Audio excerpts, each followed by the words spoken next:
ভিডিওটা আপলোড দিতে একটু দেরি হয়ে গিয়েছে, তো ভিডিওটা শুরুর থেকে শুরু করা যাক। হ্যালো গাইস, তো আমরা সেদিন যাচ্ছিলাম পিকনিকে। তো এখানে দাঁড়িয়ে দাঁড়িয়ে আমরা বাড়ির থেকে ডিসাইড করে যাইনি যে কোথায় পিকনিকে যাব। তো সেখানে দাঁড়িয়ে দাঁড়িয়ে একটুক্ষণ ভেবেছি কোথায় যাব। তো ফাইনালি আমরা একটা চলে আসলাম এক জায়গায় পিকনিক খেতে। তো এখানের ভিউটা দেখো, ওয়াও, অসাধারণ ছিল ভিউটা। তো আমার এতটাই ভালো লাগছিলো। তো এখানে আমি ভেবেছি আমার বড় মাসে ফটো ক্লিক করছে, দেখি কি না ফটো ক্লিক করছে না, এখানে ভিডিও বানাচ্ছে। তো আমার এতটাই ভালো লাগছিলো জায়গাটা। আসলে সেদিন বের হতে আমাদের অনেক দেরি হয়ে গেছিলো, তার জন্য আমরা বাড়ি থেকে খাওয়া দাওয়া বানিয়ে নিয়ে আসছি। তার জন্য এখানে বসে আমরা সবাই খাওয়া দাওয়া করে নিব। তো বেশি দেরি করাও যাবে না, যেহেতু দেরি করে আসছি। তো আমরা এখানে ভালো করে থেকে কিছুক্ষণ থেকে মজা করে বাড়ি চলে আসবো, রওনা দিয়েছি।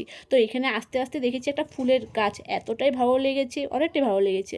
তো আমি এখানে কয়েকটা ফটোশ্যুট আর ভিডিও করে নিলাম। তো ফুলটা অনেকটাই ভালো লেগেছে, তার জন্য ফুল নিয়ে কানের সাইডে গুছিয়ে নিয়েছি। জানি ফুল ছেঁড়াটা ভালো না, তো করার কিছু নেই, আমার ভালো লেগেছে তার জন্য ফুলটা ছিঁড়ে নিয়েছি।